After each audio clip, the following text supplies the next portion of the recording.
हमें डर उन लोगों से नहीं लगता जिनका हमें पता होता है कि वो गलत काम करेंगे ही, लेकिन उन लोगों से डर ज्यादा लगता है जिनका बिल्कुल अंदाजा नहीं होता।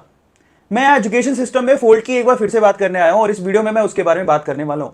इसके पहले भी एजुकेशन सिस्टम के फॉल्ट की, इसमें चल रहे स्कैम की हम लोग प्रीवियस वीडियोस में बहुत बार बात कर चुके हैं, आप लोगों को पता ही है।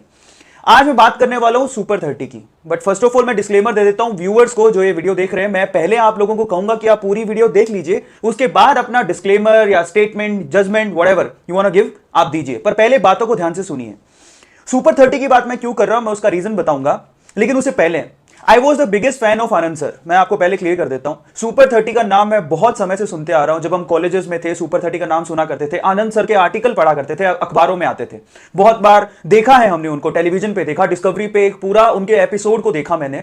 सो फाइनली उस आदमी के लिए एक रिस्पेक्ट अंदर से ही जनरेट हो गया था कि वो बंदा 30 बच्चों को पढ़ाता है। जो मिथ दिमाग में बैठा हुआ ये था, जो हमें दिखता है एक्चुअल में वही बैठ जाता है दिमाग में। सो फाइनली ऐसा लगता था यार बंदा कितना नोबेल काम कर रहा है, कितना अच्छा काम कर रहा है, 30 बच्चों को पढ़ाता है, वो सारे के सारे गरीब है और उनको वो आईटी तक पहुंचाता है, ऐसे बच्चों को लेके जाता है जिनकी मॉनेटरी कंडीशन ठीक नहीं है। तो इससे बड़ा तो कौन हो सकता है। लेकिन हमारे साथ समस्या क्या है ना, अगर कोई एक बंदा एक बार अच्छा काम कर देता है ना, तो हम उसको भगवान मानने लगते हैं और फिर सोचते हैं कि वो कभी गलती नहीं करेगा। मैंने इन दिनों में ये बात तो सीख ली है कि कोई अच्छा कर रहा है तो उसको भगवान मत मानो, अच्छा कर रहा है एप्रिसिएशन दो, कोई प्रॉब्लम नहीं है, पर उसको महापुरुष मत बना दो। क्योंकि जिस दिन वो गलत काम करेगा ना, आप आंखें बंद करके बैठ नहीं सकते हो अगर आप इंटेलेक्चुअल हो तो। इस चीज को आपको भी समझने की जरूरत है। हां, अच्छा कर रहा है अप्रिशिएट करो, लेकिन बुरा कर रहा है तो उसको बताएगा कौन। ये हमारी सोसाइटी के लिए गलत बात हो जाएगी अगर हमने अपनी आवाज ही बंद रखी। भगवान मत मान के चलो किसी को भी, गलत काम तो किसी से भी हो सकता है और उनसे हुआ है। और मैं उनका बहुत बड़ा फैन था यार, ये कोई छोटी बात नहीं कि 30 बच्चों को फ्री में पढ़ाना, और उनसे एक्सपेक्ट नहीं किया जा सकता ये सब चीजें जो उन्होंने की। तब ज्यादा दुख हो रहा है। ठीक है, एक बिजनेसमैन है जिसको ट्रिक लगानी है, टैक्टिक्स लगानी है, उसको सिर्फ पैसा ही कमाना है अपनी लाइफ में, तो वो ये काम करे तो दिमाग में आता है ठीक है वो तो बिजनेसमैन है यार, वो तो करेगा ही, वो ट्रिक्स लगाएगा, वो गलत फोटो छापेगा, वो रिजल्ट खरीदेगा, वो टॉपर्स को खरीदेगा और वो उसको अपना बिजनेस करना है। लेकिन ऐसा आदमी जिसके बारे में पूरी दुनिया में यह फैला हो, जिसमें बहुत सारे न्यूज चैनल छाप चुके हों, जिसको इतने सारे अवार्ड मिले हों, अगर वो आदमी ये गलत काम करे तो मन में एक बात तो दर्द होता है ना, एक बात तो फील होता है ना कि जिसको हम लोग आइडियल मानते थे, एक रोल मॉडल मानते थे, वो ये काम कर रहा है। उनके ऊपर तो मूवी बन रही है, ऋतिक रोशन उसमें हीरो है। And I was very very happy at that time जब ये मूवी का अनाउंसमेंट हुआ। मैंने कहा यार वो एक रोल मॉडल है, उन पर मूवी बनना चाहिए। लेकिन आज से ठीक 5 से 6 दिन पहले हाइक पे मुझे एक मैसेज आया एंड आई गॉट सरप्राइज्ड कि उन्होंने ये सब काम किया। मैसेज क्या था कि उन्हीं के ही एक्स स्टूडेंट ने उन पे एक जनहित याचिका दर्ज करवाई है उनके खिलाफ, आनंद सर के खिलाफ, कि वो फोर्जरी कर रहे हैं रिजल्ट में।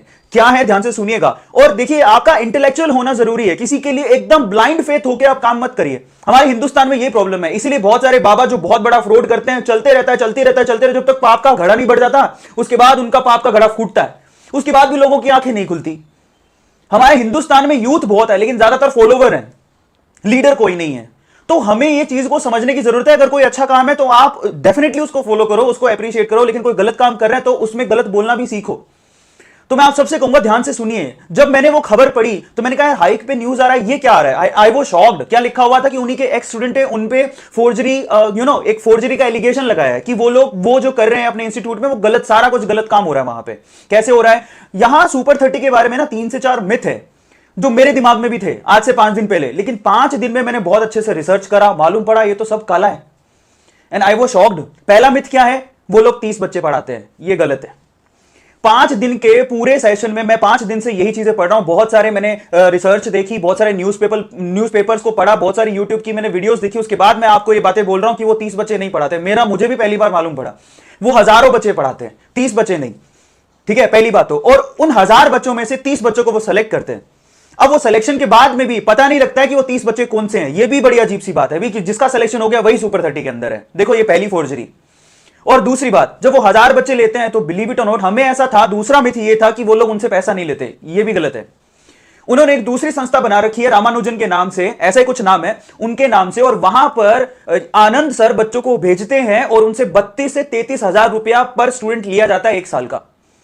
अब ये भी, एंड आई वाज शॉक्ड। ठीक है, फीस कम है लेकिन फीस तो है। आप क्यों दुनिया को बता रहे हो कि हम लोग फ्री में पढ़ाते हैं। और सीरियसली मुझे बड़ा दुख हुआ। ये दूसरा मिथ है जो हम लोग नहीं जानते थे, मैं तो नहीं जानता था। 32 से 33 हजार रुपया वो लेते हैं पर स्टूडेंट, और हॉस्टल का चार्ज अलग। और वो हजारों बच्चों में से 30 बच्चों को सेलेक्ट करते हैं और फिर उनका नाम डिस्क्लोज नहीं करते कि हमने किसको सेलेक्ट किया। मतलब ये है कि आप देखिए किस तरह से चलता है ये, मतलब जिसका सिलेक्शन हो गया वो सुपर 30 के अंदर। बड़ी अजीब सी बात है। ये दूसरा मिथ था।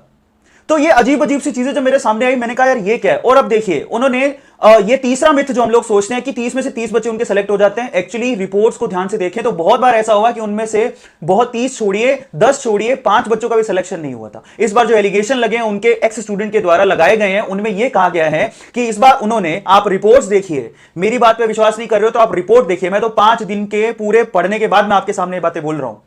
मतलब रिपोर्ट ये है कि 30 में से उन्होंने, इस बार क्या हुआ, फिल्म आ रही है ना, फिल्म आने के चक्कर में, क्योंकि अगर 30 में से कुछ सिलेक्शन ही नहीं हुआ, ठीक है, तो उनका इमेज डाउन हो जाएगा, मूवी कैसे बनेगा, मूवी बन रहा है। तो उन्होंने 26 बच्चे दिखा दिए कि हमारे यहां से आईटी के अंदर 26 बच्चे सेलेक्ट हुए।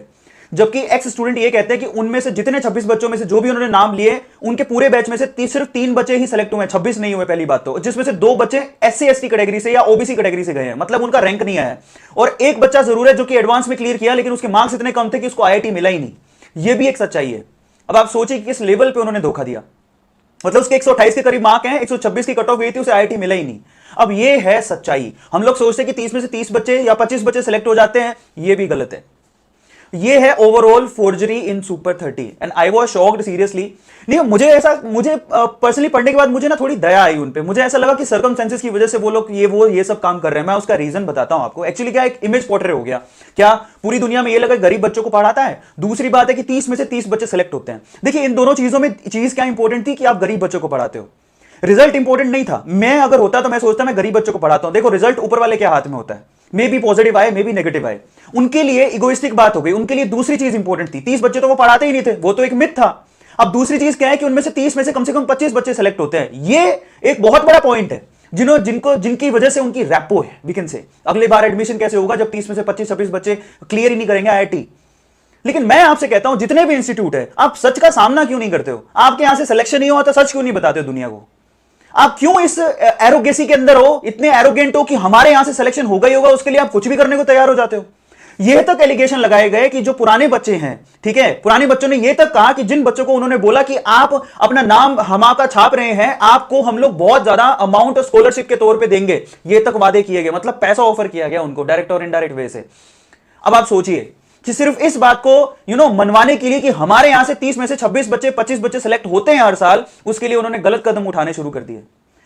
बस यही फर्क है, यही फर्क है। आप अगर हार का सामना करते ना कि यार नहीं हुआ, तो मैं सच में कहता हूं कि आप पहले एक बार मीडिया के सामने आके बोलते यार हमारे यहां 30 में से इस बार बहुत ही कम बच्चे सेलेक्ट हुए हैं।